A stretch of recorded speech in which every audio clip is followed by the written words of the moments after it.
New COVID-19 cases spiking across Texoma today, the counties with the biggest increases. Plus, a change coming to textbooks across the state of Oklahoma. Why the Choctaw Nation says now is the right time to make sure kids' history books are getting it right. And a semi crashes into a highway overpass, how it's affecting traffic in the area. News 12 at 6 starts right now. Live from 12 Studios, this is News 12 at 6. Good evening and welcome to News 12 at 6. I'm Jen Phillips. And I'm Dan Thomas. Oklahoma Governor Kevin Stitt announced the state's new plan to deal with record COVID-19 hospitalizations today. News 12's Braley McCoy joins us live in the studio now to explain that plan. Braley, how will it work? Well, Dan and Jen, the new plan will depend on the percentage of COVID-19 hospitalizations. Stitt says the plan will be by region. If a hospital reaches a capacity of more than 15% of COVID-19 patients, they will use outside resources.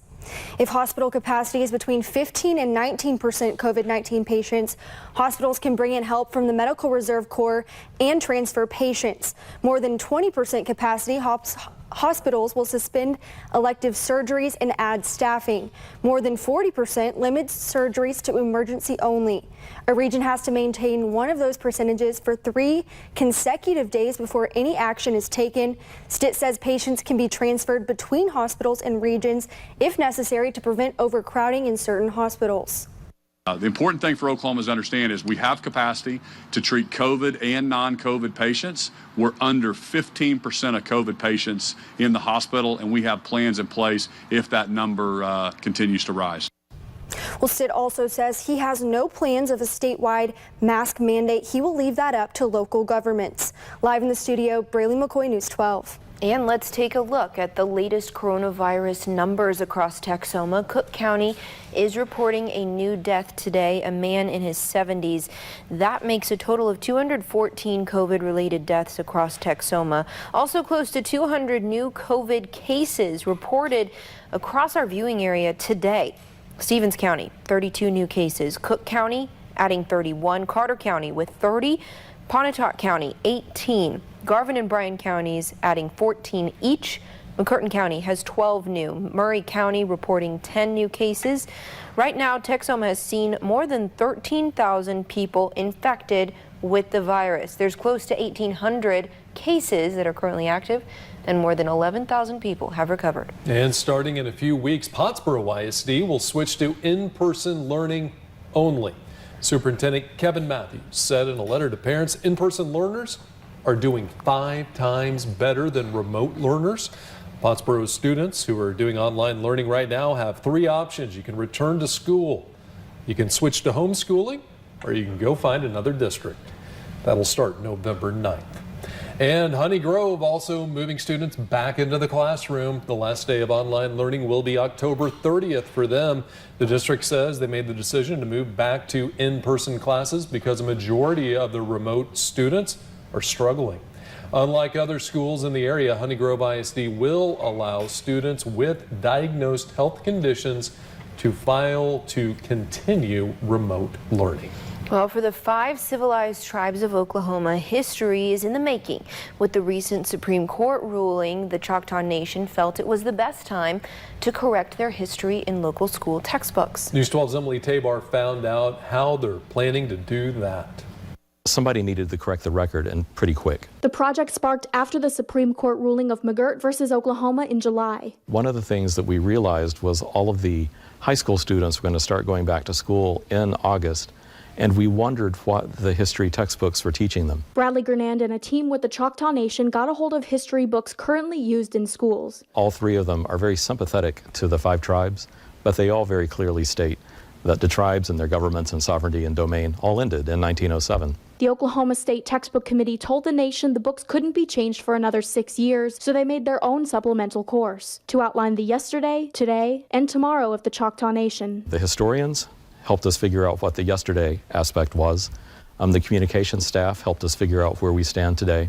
And then our legal team helped us figure out what McGirt, the court case, might mean in the future. They produced and sent out the 5-page document to all public schools within the Choctaw Nation's counties last week. We wanted it to be available to everyone within the Choctaw Nation, whether they're tribal or non-tribal. And hope to make this a collaborative effort for all the civilized tribes. We're hoping this will just be a stopgap, because our historians would like to approach what we call the Intertribal Council of the 5 civilized tribes and have all 5 tribes collaborate on a joint document that might possibly come out in about a year's time. In Durant, Emily Tabar, News 12. Well, Denison ISD is hoping to check off their wish list with the addition of a digital video scoreboard at Munson Stadium. The project has been in the works for months, and it's being brought to the school board for approval tonight. The estimated dimensions are nearly 28 feet tall, 38 feet wide. The school district says they plan to offer a new career and tech program at the high school to teach skills in multimedia production.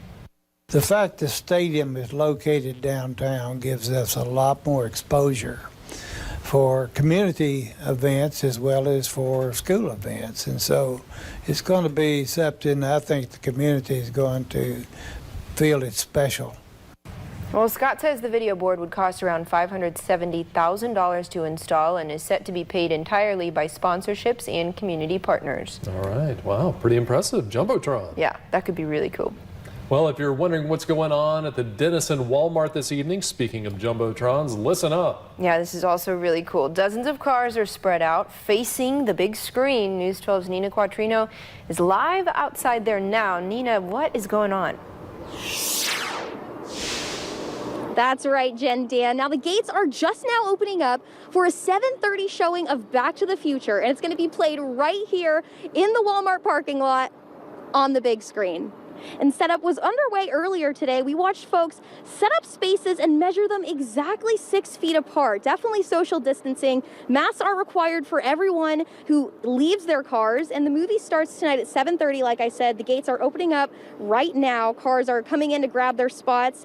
And this event is free tonight. You can get your tickets by going to walmart.com/drive-in. And this event is actually part of a nationwide tour that kicked off earlier this year in August.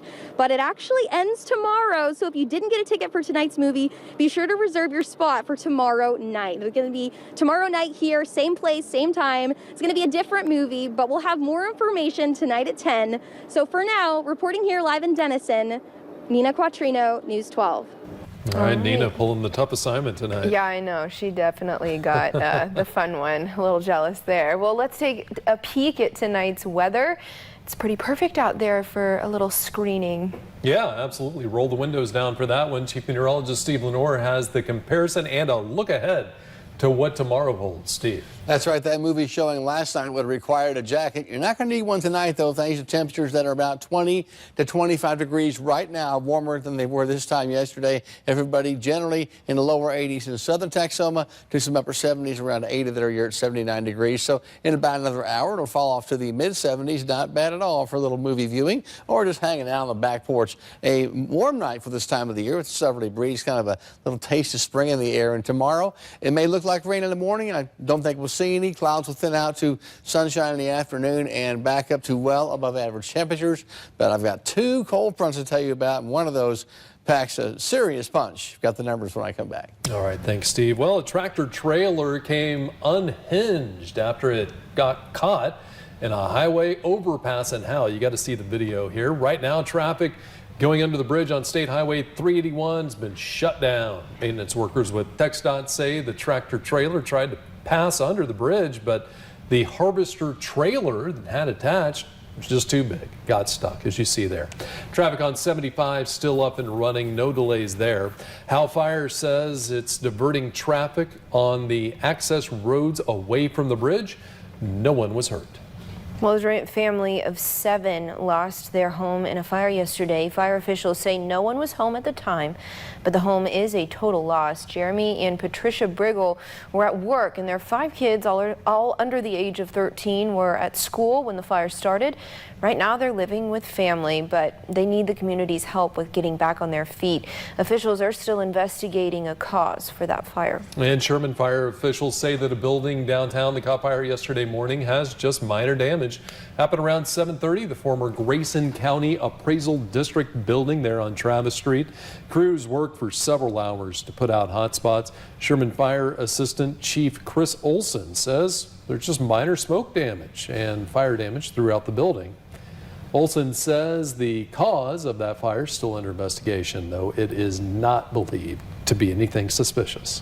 Well, a Sherman man is facing charges after he's accused of assaulting a woman and kidnapping her. Sherman police say just before 5 on Saturday, they got a call of a disturbance in a parking lot on Texoma Parkway. Callers said Sean Shorey assaulted a woman, dragged her to a truck, forced her inside, and then sped off.